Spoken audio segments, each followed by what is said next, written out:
Ooh, the game is 7 Days to Die. World of Amelia online public server. So I started playing 7 Days to Die again. My son got me into it. Said, Dad, we haven't played a lot of games together lately. Can we play some games together? Let's do 7 Days to Die. He bailed after a few days, gave me the itch, and I've been playing ever since. So I went looking for online servers, jumped into a couple of them. Nothing really grabbed my attention. A little bit too modded, a little bit too easy, a little bit too this, that, or other thing. And then I stumbled upon Amelia, World of Amelia. And that's the server I'm on now. Pretty populated server. Um, oh, I'm the highest level. Nice. Oh, me and Scruffy. Pretty populated server. Decent dev team. I love the way it's set up, and I'm going to explain that to you. So I'm going to tell you a little bit about the server, what it is, how it is, why it is, and then I'm going to go into the different classes and professions that they got set up, and then I'm going to go into some tips and tricks. I might blur the classes with the tips and tricks a little bit. Tips and tricks a little bit. But I'm going to try to do it all in one shot, no editing, so I can be lazy and just upload it to YouTube and not have to post-process it tonight. I might post-process it anyway. It depends on how the audio comes out. Hopefully I got the audio correct. So this is my little starting hut that I made on the starting server. I'm going to have to log out to talk to you about the server. But basically, the thing that makes this game unique is it's a cluster server. So that means it's 6 servers combined into one server. And then the other thing that makes this game unique is it has professions. I'm going to call them classes just because I've got so many years of MMOs, but professions is what it is. Miner, cook, armorer, scientist, mechanic, reaper, and smelter are the professions that they got. Basically, the gist of it is a lot of the different perks that are in here, or like the mining perks that are in here, have been altered, removed, and then plugged out and put it separated but into professions. When you start, you get one profession book that you can have that you'll get for free from your initial quest. You also get 50k dukes from your initial quest. More about that on the tips later. Looking for sniper book, shotgun, messiah, pistol Pete, art of might. So he's just looking for books. But basically, because of that, because it's a cluster server, because it's a profession, different profession, everything's broken off into different professions. Basically, you're going to be one profession for a very long time until you're high level end game and can afford to buy other professions, which are very expensive and kind of rare. You're going to be one profession. What that does is it makes everybody dependent on each other. What that does is make everybody trade and buy from each other. Willing to buy a wrench, and he offers. So he wants he just wants one wrench. We need to reduce the number, otherwise war will break out. Anyway, so that's what makes it nice. It's a commerce, it's a cluster server, it's a unique class server, and it's kind of a e-commerce server, like, you know, where there's trading and commerce going on. So let me break down the cluster server first, and then I'll get into the professions. So let me exit out, and then we'll go into the server. So when you join 7 Days to Die, so this server is on Alpha 21.1 stable. So in order to play this game, you have to go into Steam, go in and set your beta to 21.1 stable. That'll change. So you're not doing live, you're not doing 21B. I think it's 21.1 stable. Whatever the stable version of the alpha is, that's what you want to set it to. Once you do that, you go in, hit join a game, start search. Oh, I'm sorry, new search. Type in Amelia up in here and start search. And that's going to come up with all the World of Amelia is what you're searching for. Now, I have them all favorited, so when I do it, see, they're here. When I do it, I have them in my favorites or my history. Now, he has one server offline that he's still working on. But right now, he has the full cluster up except for one. So this is the starting map. As you can see, it's unlocked. So you won't know the password to these other servers yet. So you'll come in, you'll join the starting map. You'll go through the tutorial. You'll get your first production book or profession book. You'll get your free 50k dukes. and it'll tell you about the other servers and how to join them and give you the password. At that point, you can do whatever you want. You're free to join. He just has people coming in so they can go through the tutorial first, coming into there so they can get all the information that they need, and then they can go out. Now, I recommend staying on the starting map because the different maps get more progressively harder. As you can see, there's 23 people there. The next hardest one is Sands, 13 people there. The next hardest one is Scorching Earth, and then the next hardest one is Frozen Summit. So you can see all the high-end guys are there right now, and probably only because it's daytime. Nighttime, it gets even harder, so you'll see that drop off to just 1 or 2 people. And then there's a 5th difficulty that he doesn't have, which is basically the wasteland. So basically, it's forest, desert, burnt land or whatever it is, and then the snow, and then the wasteland is the other server that's offline right now. That's a lot. So, starting map. Basics. 100% experience. Zombies walk during the day. Sprint for the rest. Do not drop anything when you die. Right? Very easy world. Move up to the next difficulty, Sands. You get a little XP boost. 25% XP boost. The zombies now run during the day and still sprint everything else. Advanced. You drop everything when you die. And it's going to be like that. Only the starting map, the forest map, is where you don't drop anything. Every other map, you drop when you die. Drop it into a bag. They do have a bag command. /bag will teleport you to the bag. It's the only teleport in the game. There is no teleports on those servers. You need vehicles to get around on the different servers. But for death, they do allow you to do a bag. But remember, that's not easy. The pack of whatevers that killed you could still be there, so it's not like you just teleport into your bag and grab your bag and you could die again, trying to do that. So just keep in mind there's a difficulty. There's also a warning when you join these harder maps, like, hey, when you die, it can get hard. But as you go up, so Sands is next, and Scorch is 50% sprinting now, so it gets harder, and then Nightmare on Blood Moon. Also, Sands is, so I didn't say that, Nomad for starting, Sands, Survivalist, and then by the time you get to Scorching, it's Insane, which is the top difficulty. And then you can go to Forest. They all run on Nightmare. It's Insane. And at nighttime, there's Feral Sense. So if you're not familiar with Feral Sense, it's like Horde Night. They know where you are. There is no hiding. If you're within their expanded Feral Sense detection radius, they instantly know where you are and will come after you. There's no hiding from them at night. So that's what makes it difficult. And then the next one, which is the Wasteland, has special monsters. So these all have... Forest doesn't have any modded. I think Desert doesn't really have any modded. But once you get to Scorching, I think that has like some light modded monsters. Frozen has some, different modded monsters. And then when you get into that Wasteland thing, they have a lot of modded monsters. I haven't even been on the Wasteland server. Just haven't even been there. Been level 70 twice on the 2 different servers that I've played on here. And I've never even been to that server just because I wasn't tough enough. I only go to Wasteland during the day, too, just because that Feral Sense will just wipe me out.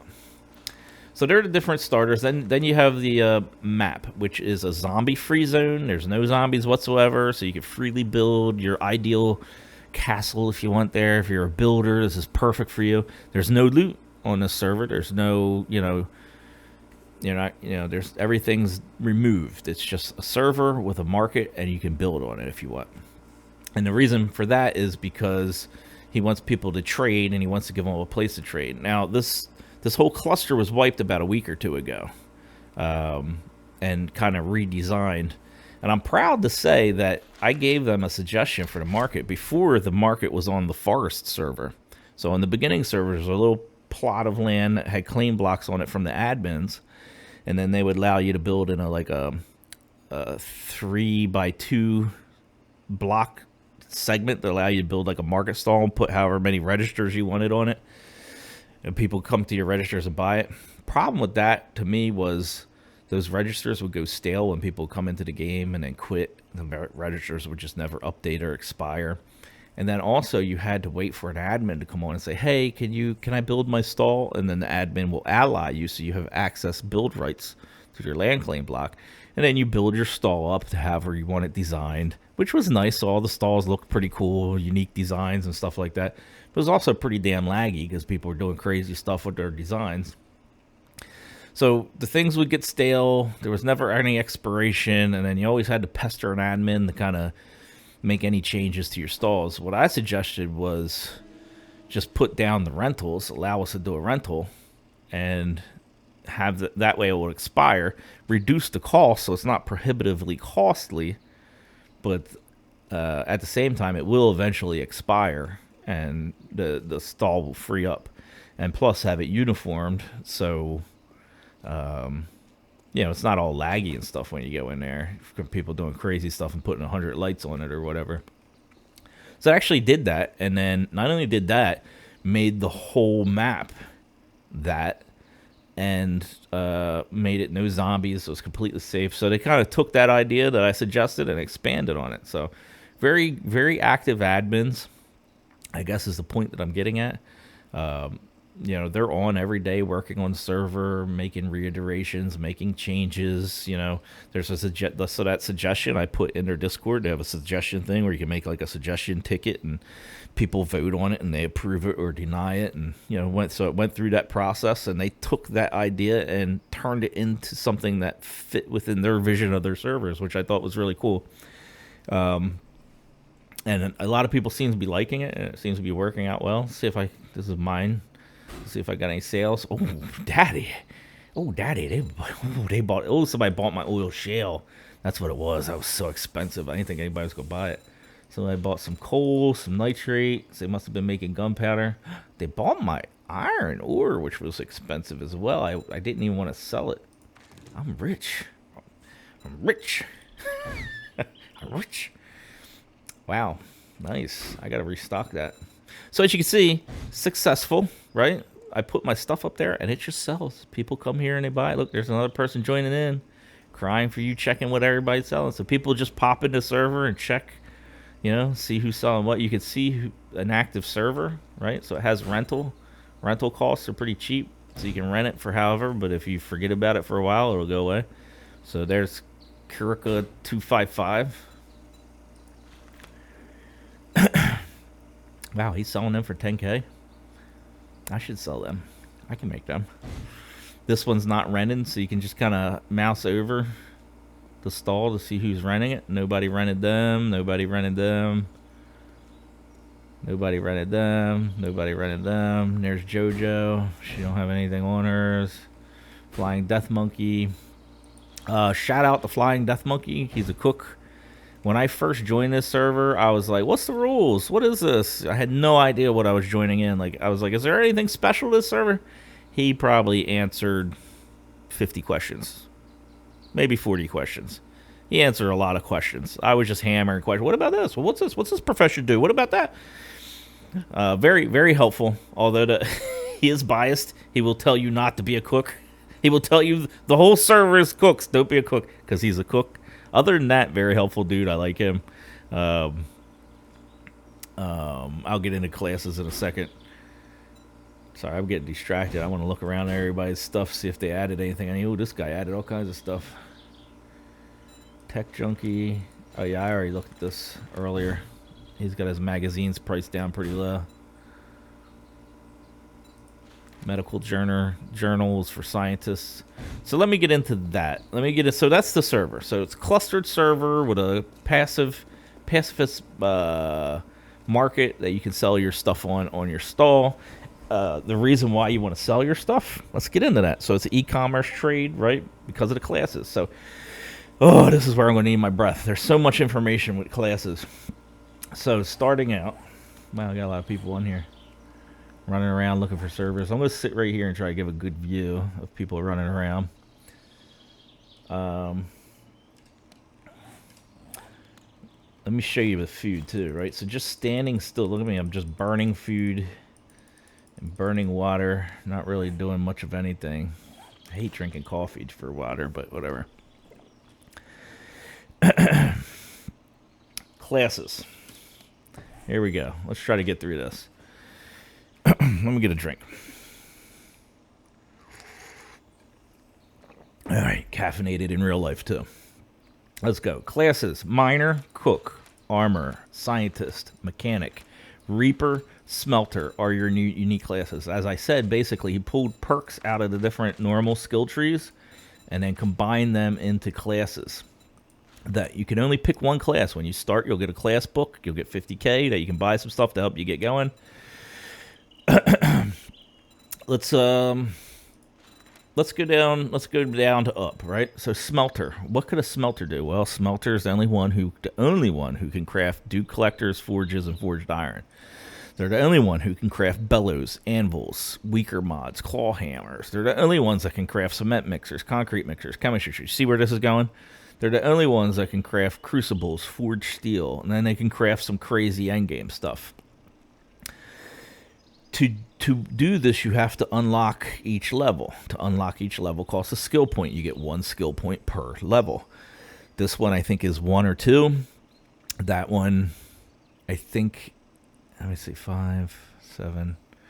This one costs 10 points. This one costs 8 points. This one costs 5 points, I think. I forget what this one costs, probably 3, probably 2, right? So that's a lot of points just to get these 5 levels. On top of that, as you can see, requires passion level. So if you go in here up at the top, passion level, it's just like fortitude. You have to have a fortitude level plus these things cost points. So exactly the same thing. So passion, you got to buy all these. These are very expensive. I think the end passion costs 10 points or something. I don't know. It gets very expensive. Oh, no, you know what? No. Passion's not like that. Passion's like 1, 1, 2, 2, 2, 3, 3, 3, 4, 5, or something like that. So it's not that bad. These get exponentially worse, up to 10 points for the final one. They were 15 in the last iteration. He adjusted it down and made it so you can be all professions if you want. Very difficult because you're going to have to level very high to do that. I think in reality, you can be 1 or 2, maybe 3 if you push it max professions. You could probably be more, with a little bit in each profession, but that's going to require a lot of skill points. Anyway, so smelter, right? So they're your professions. So you can kind of get an overview of what they do just by looking at these, right? And you come in here and you look, you can read it. Now, if we want to get more information about a smelter, we can go over here because they're also locked behind. Not only are they locked behind your passion points, which unlocks the ability to unlock these, so your 5 levels for each one, but then they're also locked behind books. So a smelter, for example, you have to look for the smelting books. Smelter, here it is. So the only one smelter don't really need a lot of books. So smelter, what does he need? He needs 75 books. He's got a max of 100, so the max a smelter will ever need is 100 books. That's it. They're done. They get 100 books, they're done. So smelter's very easy when it comes to books. But what you need to do is, so as you can see here, skill 1 of 2. So when you eat 1 book, it'll put you at level 2, and then you can make a dew collector, right? So this is all the things you can make within your first tier. That first tier of smelter, once you click that, then you can make all this stuff in this first tier. However, it won't unlock until you get the appropriate amount of books. So usually what it is see how this next level says 1 to 15. I don't know. It's usually it's weird how it works. I'm not 100% sure. Keep in mind, I don't know this game 100%. So everything I'm giving you here is my best information that I have so far. Playing it 1 iteration up to level 70, and then this most recent wipe up to level 70. But as you get magazines, you'll start unlocking this stuff, right? So you can do all this stuff at level 1, tier 1, but you're going to need probably 10 magazines or so. And then this, I could be wrong about that. And then when you're down, I don't think I'm wrong about the tiers. And then when you get the next tier, you can make steel. That strikes me as wrong. You can't make steel at tier. Let me see. Smelter. Legendary. No, legendary. So you're going to need tier 3 before you can make steel, right? You need tier 4 before you can make steel. So that's weird to me. It's why it shows steel on tier 2 when that's actually a tier 4 item. So I'm not sure about that. I'm not sure. Maybe you need less books, but you need a lot of levels before you can make the steel. So as you collect books, though, these things will unlock, right? And then you can kind of see what's going on. You can start making mods. And then at the end, you can start making these Fury iron things, which is like modded stuff on the server. By the way, don't need any mods for the server. This is a modded server, but all mods are server side. You don't need to download anything for it. Some servers, like Darkness Fall servers, you need to download like the Darkness Fall mod. So let's go through. So Smelters, basically, what are Smelters going to do? Smelters are going to sell people workstations. They're going to make workstations. They're going to sell workstations to people because everybody needs like workstations, even though they are prohibited for making stuff. You're going to buy raw material from miners and turn that raw material into forged iron, and you're going to turn it into, you're going to turn their rock into concrete and cement and sell the cement. You're going to sell the tools, the workstations. You're going to sell the forged steel. You're going to make mods and sell the mods. So that's how you're making money, right? But you need, what do you need? So as a smelter, you need stuff from miners. So there's a lot of miners on the server right now, not a lot of smelters right now. So, miners' inventory is building up, and the smelters are just kind of chilling. Now, how does a smelter get experience? Because that's the other thing I always ask, like, how does this profession, how do they make money, and how do they get experience? That's kind of how you want to think about it. So their ways of making experience are going to be doing POIs through the trader, which is a very good way. Killing zombies, again, nothing in the profession really helps them with that. And then building, because remember, these guys can make the cement mixers, they can make the concrete mix, they can make the hammers and the what do you call them, nail guns that allow you to build quicker. That's still good XP. So killing, POIs, and building, to me, I think that's where smelters are going to be making their bread and butter for XP, selling their forged iron, steel, and concrete, offsetting that with mods and workbenches and stuff like that. Reaper, very unique class.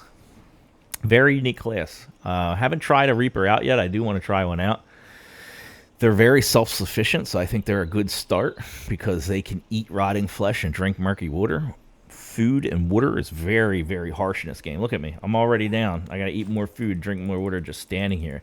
Yet alone when you get hit and when you're hit, your HP regenerates off of your food and your stamina regenerates off of your drink. You're eating and drinking non-stop in this game, which is horrible unless you're a cook. You love it because you're selling everybody food and water. Luckily, since this game's been out for a while, food and water is pretty easily to come by. You can buy like grilled chicken, but it's expensive, right? So just a stack of this is 10K, right? There's a guy over here who sells a lot. This is probably the best cook on the server right now. He keeps his inventory stocked. His prices are really low. He's got taters for 100. That's really cheap, 5K for 50 of them for a stack is nice. So remember, you start with only 50K. So you could get 10 stacks off this guy. You could buy him out, and that's not going to last you very long. So that's actually one of my tips. I'll go ahead and jump on that now. When you're starting off, if you don't start as a cook or a reaper, don't waste your money that you start off with on a lot of things. Buy some small upgrades, some small weapons, some small armor if you want, but save the majority of your money for food unless you don't care about starving to death. So going back to Reaper, which is a more self-sufficient class because they can eat rotten flesh and drink murky water. Water's not that hard to get once you get some buckets. You can make water easy, but food is hard to get and only cooks are good at making it. So anyway, these guys are basically what they are is they're the stealth class. Somebody just like magically appear at my bin. They're the stealth class. Stealth, bow, stabber, melee, sneak attack class. They're getting bonuses to undead. They get track, so they can track, crouch track bears, chickens. They have that whole thing. So they sneak up on animals, kill them, get double the meat. You can take that meat, you can sell it on your vending machine. Let me see if I can find. I think there's a. Oh, I don't want to waste the video's time looking through the vending machines for the guy, but I know there's a guy that sells it over here, just so you can kind of see the. See, you can kind of see. Yeah, right. He's a high level dude, but he's a reaper. You want to know how I know he's a reaper? Look at all that rotting flesh. Look at all that leather. Look at all those feathers. Look, he had a ton of raw meat. Somebody bought it up. He had probably 10 stacks of raw meat on here, but somebody bought it up. I almost want to buy it up.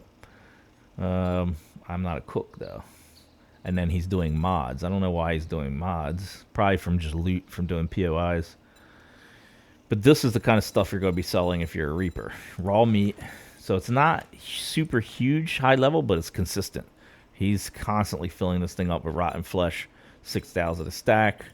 Raw meat. 20 to 30,000 a stack. I don't know how high they stack up to. This one's partially bought out. Feathers. I don't think there's a high need for feathers. Crafters definitely need leather. But that's what they're selling. How they make money? Obviously killing. These guys are murderers. They're going to go around killing zombies. They're clearing POIs. Stuff like that. The downside to them is they burn in the daylight. That's the thing that's kept me. So food is important, right? They burn in the daylight. When you're low health, your food gets consumed easily. However, they can eat rotting flesh. They can also make rotting flesh. So if you go down in here, you'll see that they unlock crafting flesh bags right there. You make a flesh bag, you put meat in it, it converts it into rotting flesh.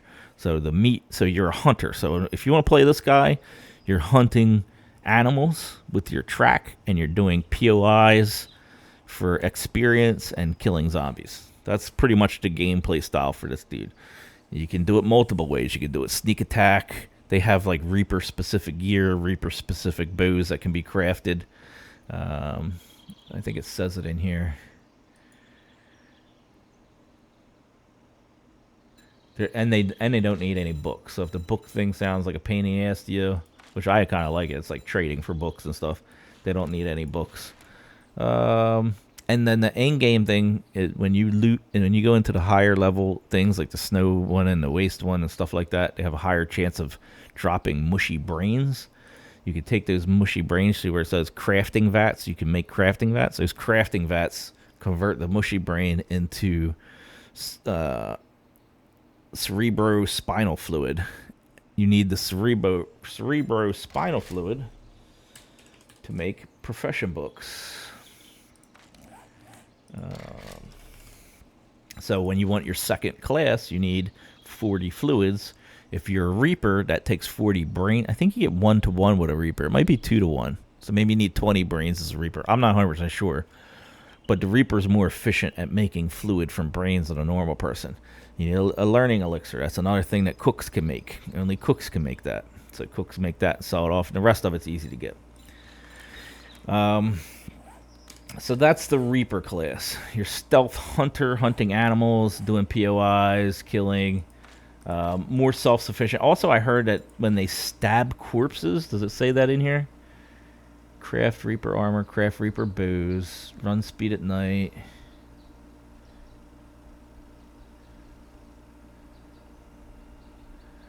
It doesn't say it here, but somebody said when you stab dead corpses. Oh, there it is up at the top. Punch or knife dead zombies to recover health. Drawbacks: you burn during the daylight. So you can actually punch zombie corpses to recover health. So it's not that bad. They're pretty self-sufficient, but it's kind of unique. It has some pros and cons. There's a lot of Reapers too, so you're gonna have some competition. That's probably one of the downsides to them as well.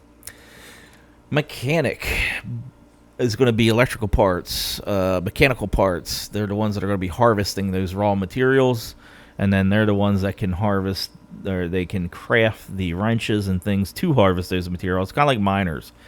They control the tools and they control the raw materials because they get a bonus to it, and then they're also the ones that can make bikes and trucks and stuff like that. So craft wrenches, baby powerized boots make you jump a little more. Baby work boots give you stamina regen for like miners and stuff, and also for mechanics because it takes stamina to do the wrench. But as you can see, they get the bonus. Like a miner gets a bonus to ores, they're getting a bonus to resources all the way up into double, right? And then they're the ones that can make 4x4s and motorcycles, and they're the only ones that can make fuel. So you need, I think they're the only ones that can make fuel.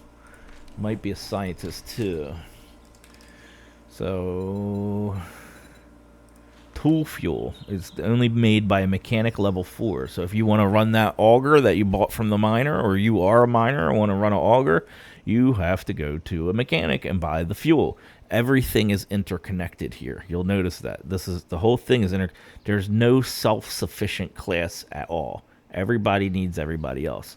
Solo, it's all about trading and selling. However, this game's great if you have 3 to 6 friends and you want to get on a server together and play. You all take a different class and support each other and have everything you need. So that's tool fuel. Vehicle fuel, which I think is just gas, right? Yeah, gas can is mechanic. So they're the only ones making fuel. I thought scientists made something. Scientists, I think, makes gunpowder. So the key thing for ammo, gunpowder. There's your Reaper bow, which I think Reaper bows give you 200% damage to stealth attacks or something like that. What's that? P99 Bison. These are the special things, I think. I don't know. There's a lot of stuff I don't know about this game. Again, this is a beginner's guide. The scientists are the only ones that make gunpowder, so anybody that shoots a gun is going to be reliant on scientists to make gunpowder for them so they can make ammo. Anyway, mechanics. So they're the ones you're going to be selling fuel to people. You need a miner to get you the raw materials to make the fuel, of course. But other than that, you're kind of sufficient on your own. How does a mechanic make XP? I believe wrenching gives XP, so when they're out doing that, they're getting XP. A mechanic's going to be killing and doing POIs, right? So that's the other way they're going to be making XP. I don't think they're going to be doing much mining or getting a whole lot of XP from mining or anything like that. So I would say the way they make XP, doing POIs and murdering and wrenching stuff, which to me would be part of POIs. If I was a mechanic, I'll just run POIs, kill everything, and then wrench the whole POI down. You know, and that way next person that resets it, it's back to normal. Scientist, very interesting class. Probably might be my second. I'm probably either going to go at Reaper or Scientist because they're making robotics. They're making... they utilize batons, stun batons, explosives. They're the only ones that can make paint. They're the only ones that can make gunpowder, chemistry stations. They're the only ones that can do that. They're the only ones that can make forgetting elixirs, rockets, that kind of stuff. What is this? Chemistry station, robotics, steel, fire. So yeah, robotics are your thing. And solar cells and solar banks are high demand end game. To me, scientist is more like an end game. I think less people start as scientists. Like, I don't know of a single scientist on the server right now. I know there is one because I see somebody selling gunpowder. I gotta remember who that person's name is. I see them selling gunpowder, so I was like, that's definitely a scientist. Yeah,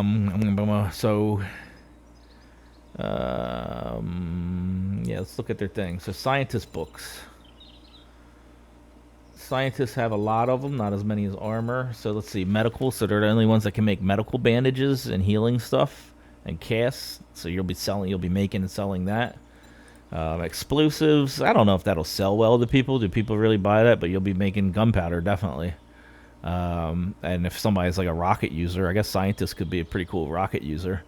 Robotics. I love the robotics. Robotic turrets on Darkness Falls was my favorite type of weapon, but stun batons and batons will probably be your thing. You can make scrap polymers, they're hard to get, right? So what do you make them out of? So gas, oil, coal, and so you need a farm. You're reliant on a farmer. You're reliant on a miner. You're reliant on a mechanic to get oil. I think you can craft oil, but mechanics also scrap it, and gas can. So you're relying on a mechanic, miner, farmer to make scrap polymers. But everybody needs ton of scrap polymers for something. I forget for what. But I think you're the only one that can make that. What else did I got? They're the only ones that make all the electrical stuff, as you can see, right? So the generators, switches, traps, power doors, triggers, all that stuff is all science. And then you got your electrical fences and traps and turrets for base protection. Remember, all these come from books. I don't even know if I mentioned that before, but books drop, right? So books are like this. So as you loot bookshelves, or if you just loot zombies or whatever, it'll get random in these magazines. Armor profession. So if I was an armor, only an armor can read this. If I try to use it, I can't do it because I'm not an armor. Improves, so I need this to improve assault rifle crafting, right? So I go in here, armor, assault rifle.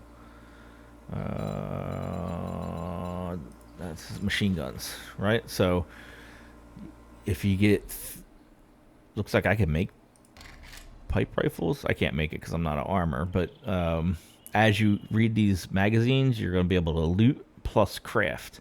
So then you'll be able to loot, craft AK-47s and then assault rifles, and eventually M60 machine guns, which then you can craft at T6 level and sell to people. So scientists, sorry, that's armor. So scientists, you're going to be selling gunpowder, turrets.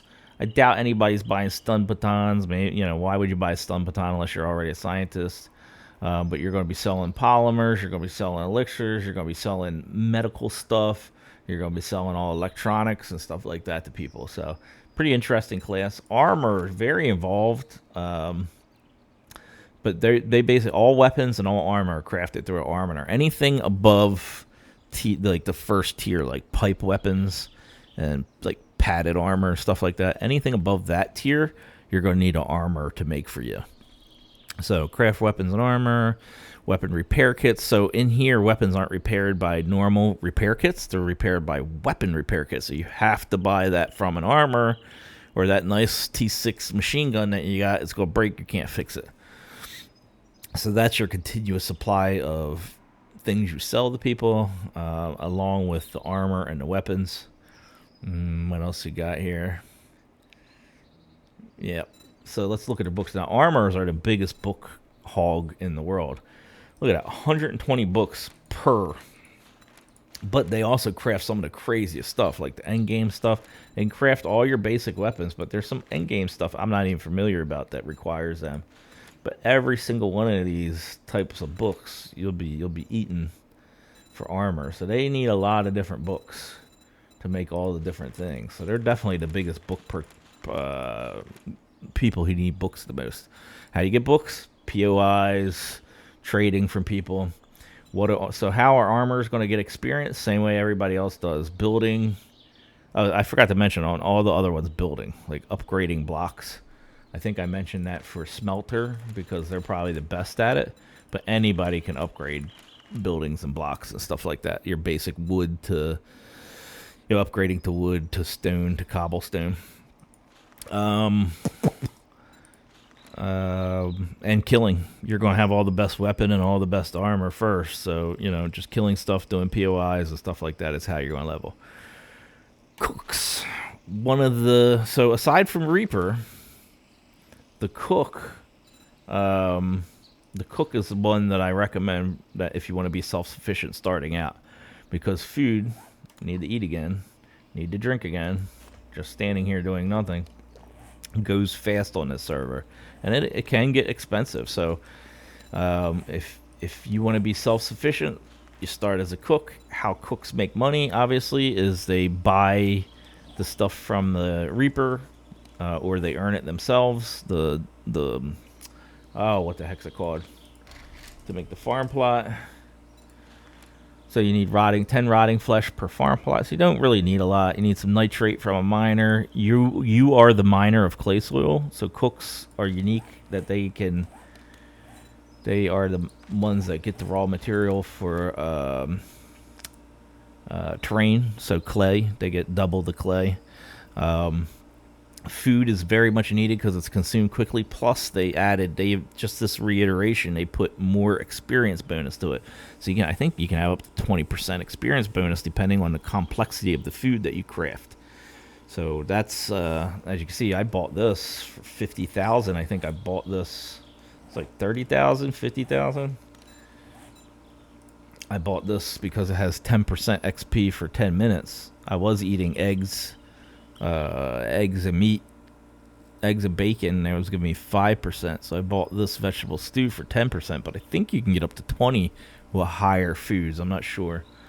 But obviously, I don't eat this for just food and water because that's very expensive. I try to eat the grilled corn, which is basically 100 dukes per 10. So for 30, it's 300. And for 30 food here, it's a lot more than 300. I think he was. He might have actually been selling that for pretty cheap. But as you can see, the economy works into it. So if you're a cook, you're going to be getting your experience from farming. You get a pretty good chunk. You get a nice big farm going with a lot of farm plots. Harvesting that gives a good experience. Doing POIs, you're going to get your money, and building, you're going to get your money from selling food and drink is how you're going to get your money. That's what. And clay. I almost forgot clay. Clay is a big money maker. Smelters need a lot of it. People need it for things, and you're the primary person that gets it. You know, it's very slow to sit there and dig up 6,000 clay if you're not a cook, because you don't have that perk. Miners, last but not least, this is what I chose.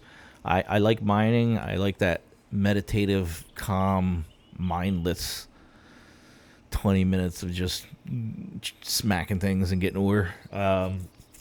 So basically, miner is anything that you make the tools and you can harvest. So how miners make money, I would say less selling tools. I didn't really make much money at all selling tools. You make the money selling the raw ores. How you get experience as a miner is via mining. Is pretty good experience. Starting out is pretty crap experience until you get up to like level 3 miner and get like a T6 iron made, or maybe like a T1 or T2 steel. But once you get steel, it's pretty good XP. But by that time, like, you need a lot of XP to level anyway. So, so miners will make their XP by mining, not so much by chopping wood. And then, just like anybody else, they can build or kill or do POIs, and they'll make their money by selling raw materials, raw ores, is what miners do. I think miners are a very good source of money, in my opinion. The only problem is there tends to be a lot of them. And here's why. There tends to be a lot of miners.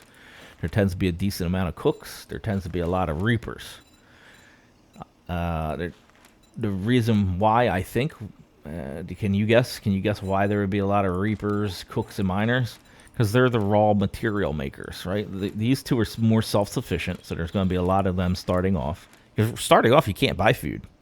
How do you buy food when there's no cooks leveled up selling food, right? How do you, as a cook, how do you get farm plots up? You need the reaper to get up there a little bit. So starting off, the reaper's very efficient. The cooks make what food they make, they're keeping for themselves. Miners, people like them because you're not self-sufficient in food. Like it's a real struggle for food, actually, because especially with miner, because you're nonstop whacking, so you're nonstop needing food and drink. But you can do it anywhere. You can just do that. You can whack on stuff. So I think these raw material makers tend to be, when a server first starts, tend to be more predominant, and then mid tier, right? So then next more predominant would be smelter, because they can. I don't know. They just seem to be more. I don't know why. I guess they can build and stuff like that. I don't know why people kind of go towards smelters. I guess the workbenches, people need them. Mechanics, because you can go out and just crank the stuff. And then armors tend to be kind of the second most populated when a server starts, because they're the ones making and selling the weapons and armor, and you want high level weapons and armor for yourself to go clear POIs, to advance and stuff like that. To me, the scientist seems to be last because it's more advanced stuff. I think some people will jump on it. I think there's fewer scientists because of that. And I think more people start jumping into the mechanics, scientists, and armor a little bit later as their second professions, and smelters. But regardless, like, it's a long. it's a long time for anybody. Like right now, I don't think there might be one or two people with second professions, and that's because they have a team of people they're working with. They have a team with maybe one or two reapers or something like that out there getting brains and converting it. They're working together doing it, but you're going to be, when you jump into the server, you're going to have one profession for a long time. So really you need to just ask yourself, out of what I just said, how you make your money and how you make your experience, what do you find the most enjoyable? Do you like clearing POIs? Well, you're good. You can be anything. What's going to help you clear POIs? Reaper, armor, cook, because you don't need food. You will probably get enough food doing POIs to maintain. Do you want to, what do you want to sell? What do you like doing? You want to be a weapons armor guy? Do you want to sell vehicles? Do you want to sell raw materials? Do you want to be a miner and sell raw ores? So you kind of be smart about it. So now that's classes, and that was a lot. And this server's about to get going. So let me show you before I log off the design. So they put one trader. Oh, by the way, traders sell nothing, so you're not buying from traders, so don't think you're going to, oh, I don't need that, I can just buy it from the trader. Nope. They pulled all that out. They designed this server to be, you're reliant on other players of commerce. But I like this. I like these little things they put here. So this one, fight and survive, a little broken sword. That's pretty cool. I like that design. Whoever did that did a really good job. Look at the little broken sword. And then over here, what do they got? Progression. I don't understand this really. That's cool though.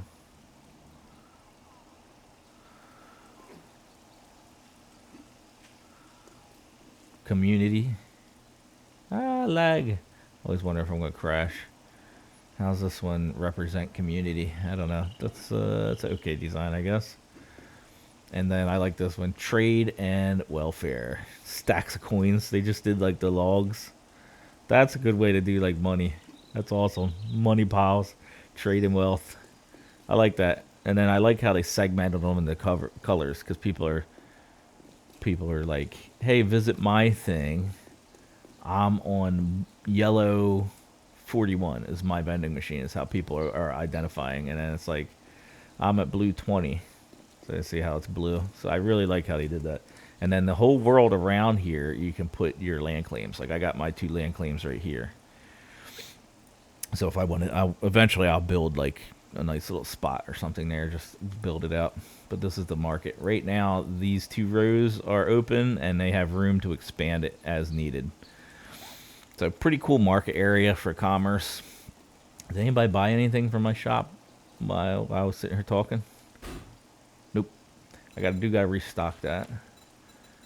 I mean, I have a little bit of everything except iron. I can't believe they bought my iron. Did these guys sell out? Because I put my iron, specifically, I put it high priced. I didn't want to sell it. I want to kind of save it, and I put it a couple higher than what other people are selling it at. Because I just didn't want to sell it. I figured if somebody wants it bad enough, they can buy it at the high price. Nah, see, why did they buy mine? So they just didn't see his was at 4. I think I sold mine for 7. But he's selling his stone at 1. What the hell? What are you guys selling stone at 1 for? It's not a true 1, but everybody's selling stone at 1. That means I gotta sell my stone at 1. They keep undercutting themselves. Nitrates are 5s, irons are 4. What I got my nitrate as? Sorry, making a video longer. I just want to do this before I log out. And I just forgot. I forgot what he said his nitrates at.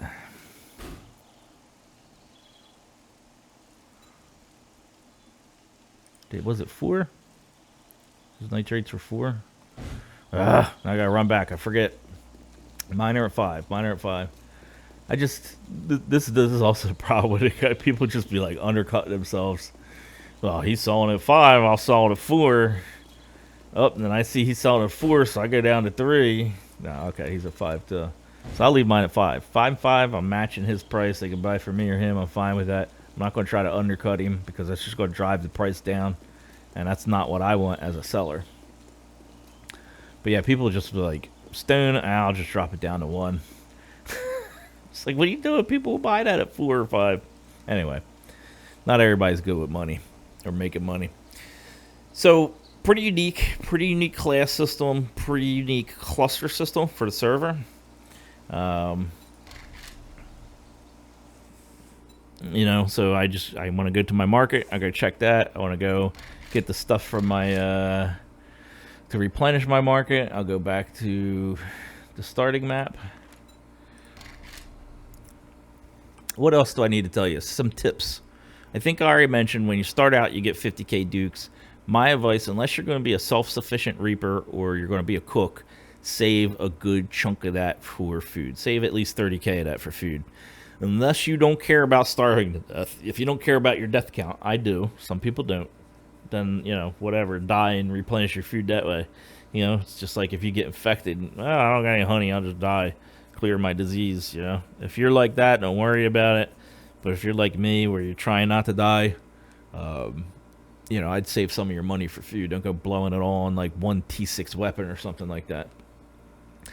Think about how you want your profession, what you want to do, because you're going to be that for a long time. You can reset your profession. So if you pick something, you're like, oh, why did I pick this? You're not stuck with it. You can reset it pretty cheaply. But you don't want to be too wasteful and eat a lot of books, because those books sell for pretty good dukes, like anywhere from 1 to 3k per book, and you can trade them for books you need. Oh, you don't want to be too wasteful on that. Oh, excuse me. I had a little market set here before the stalls were all set up. He had them pretty high priced. He had them like 5k per real life day. That was too high. I put a suggestion in saying to lower them, and he thought that was a good idea and lowered them, so that was cool. Yeah, I need vehicles to. This freaking Reaper has me blocked. Anyway, yeah, tips. Yeah, so that's the tip. Save your money, spend it wisely. Oh, the other tip is it takes a lot of points to level these up. So to get your passion up and then to get your level 5 is a lot of points.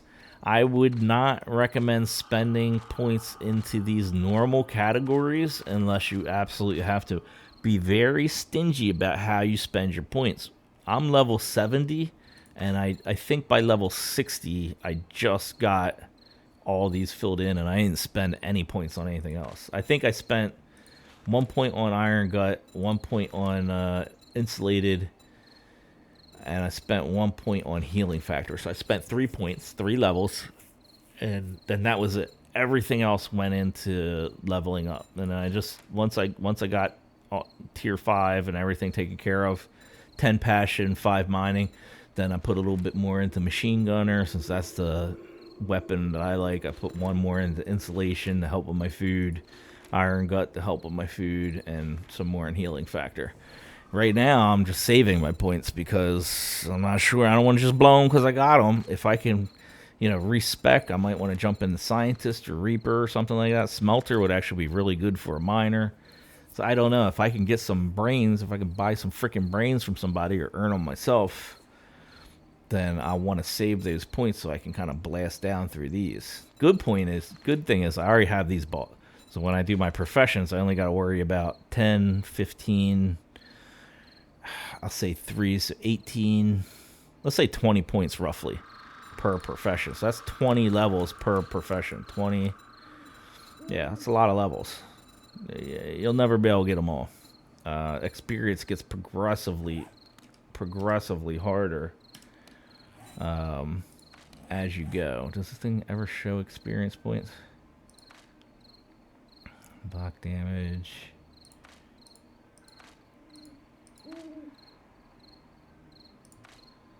Experience the next level. I need 400,000 experience points so I can level again. So it just gets. I've been playing this for 42 hours, by the way, to get to where I'm at. So takes a pretty good amount of time, and just spend your points wisely is my tip. Next tip: vote every day. You get a little bundle. It gets better the higher level you get. I think the break points are like 15, 25, 50, 70, something like that. Join the Discord because they have trade announcements in there. You can see in-game chat. You can chat with other people through all the servers if you want to. Like if you want to do a broadcast announcement, don't do that a lot. You'll probably get in trouble.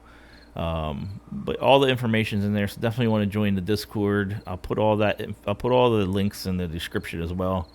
They do have some item shops and some roles where you can donate to get a higher role that gives you some advantages and privilege. They have online maps. Definitely use them, especially when you're getting started, to figure out where everything's at, because you want to you'll want to see where other people have their land claim blocks and stuff like that. So you can see where you want to place yours. Is a good way of going, okay, well, where's everybody got their land claim blocks? What's free? What's available? You'll be able to see reset areas, because you don't want to, like, mine's right up against the reset area. So if I go over here and get some light going, see where my thing is? See, right now I'm in a reset area. It'll notify you when you cross that boundary. Now I'm out of the reset area. So I put mine right on that border of a reset area. Right now I'm in a reset area. It takes a second. Thought I put it right on a border. Maybe I did one away from the border. Yeah, one away from the reset area border.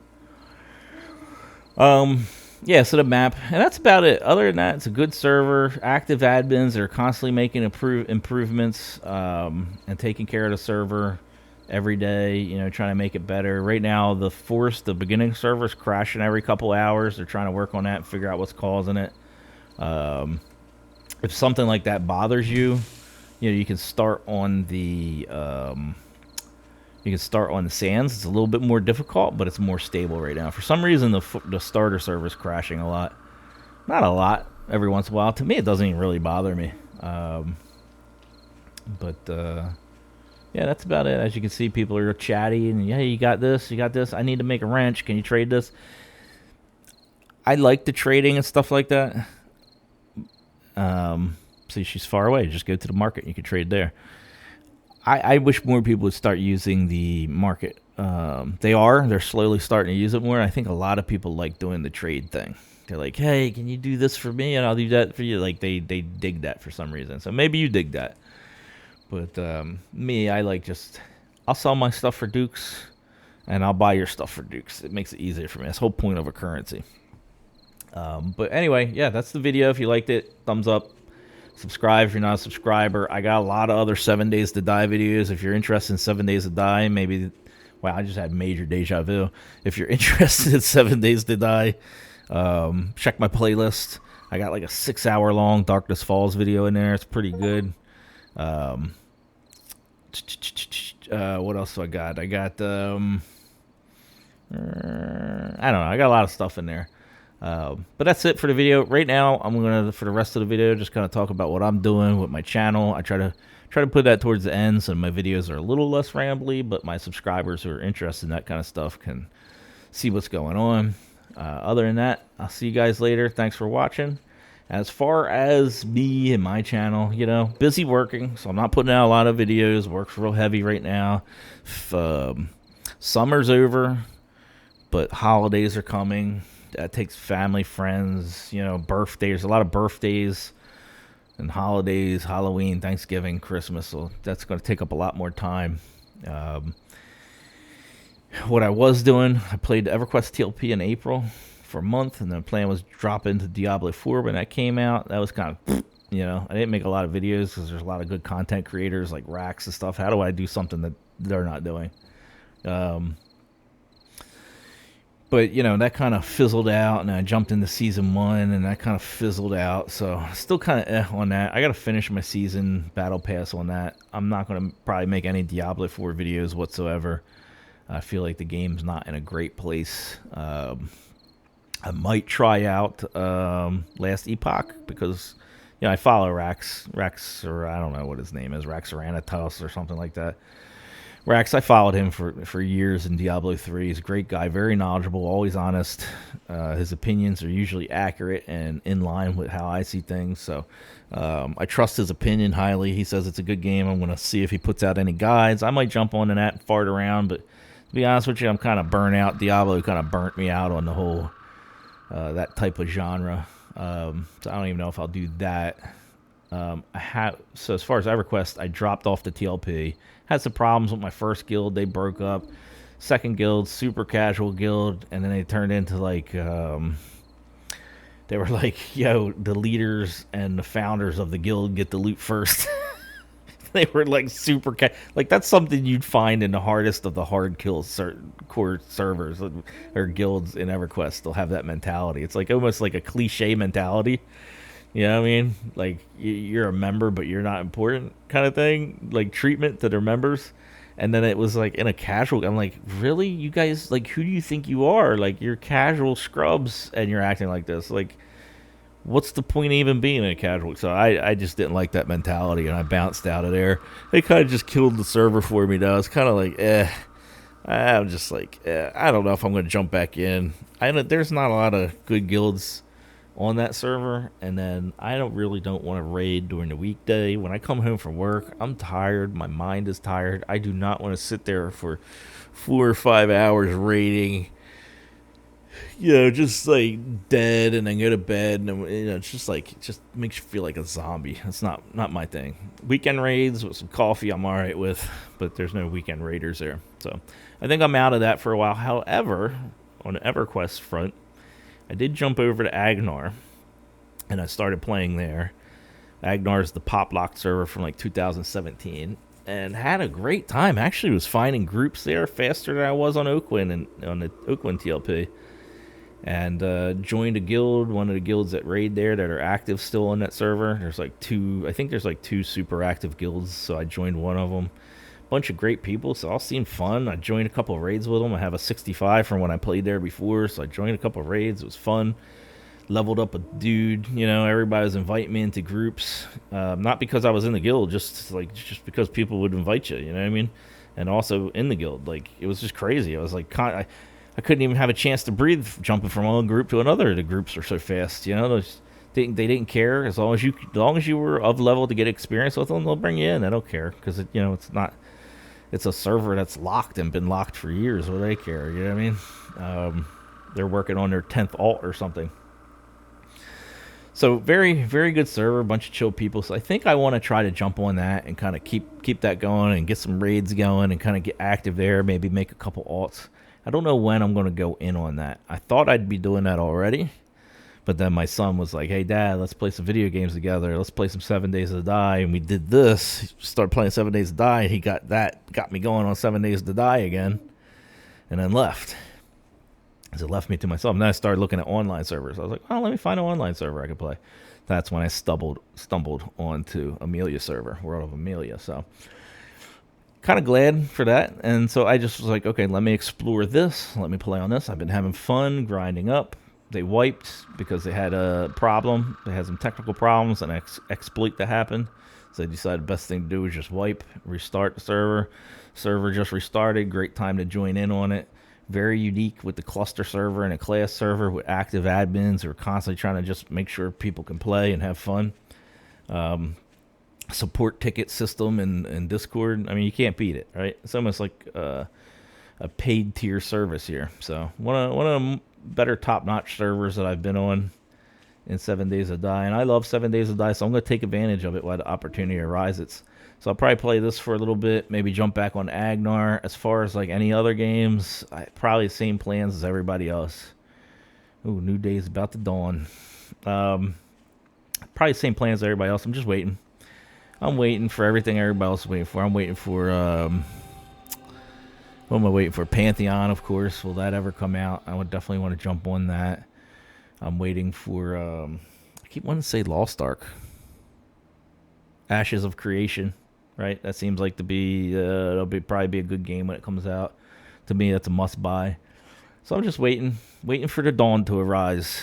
The dawn of the new age of MMOs. We'll see. Looking forward to any new Survivor games coming out. Looking forward to any cool multiplayer games coming out I can play with my family and chill. But nothing really on the immediate horizon other than that. So I don't know what kind of videos I'll make. I'll make videos as I bump into things like this. or if I think there's something I can provide, a guide or a different viewpoint that other people don't have, I'll put it out. Other than that, just news and update. If you're still here, listen to the EverQuest stuff. One of the things that you probably heard already, maybe you haven't. What is that, a deer? I feel like a reaper. So this is what a reaper would be doing with his bow. He would like bow that thing, come over here, get triple the meat that I'm gonna get from it. Wonder what they do with all their bones and fat. They sell their meat and their leather, but what are they doing with their bones and their fat? Another day has arrived. Yeah, so EverQuest held like a board meeting. The company, the conglomerate or whatever that owns the EverQuest IP, they were discussing it. They said potentially putting development teams on it to work it up and start looking into EverQuest 3. So that's exciting, but they're not even going to start looking into that until 2025. I'm betting they're going to wait and see what the next year's TLP and how well it does. Hopefully they do something smart with it, with the rule set that brings everybody back. Because the biggest TLP in history, in my opinion, was the 20-year anniversary. People had never tried TLPs before on EverQuest came flooding into that one. So I'm hoping the 25-year anniversary TLP, which will be next year, same thing. People will flock in. If they're smart, unlike they were this year, they'll have a really good rule set, and they'll announce it way ahead of time. They didn't even freaking really announce it right this year, so they need to do a little bit better with that. So we'll see.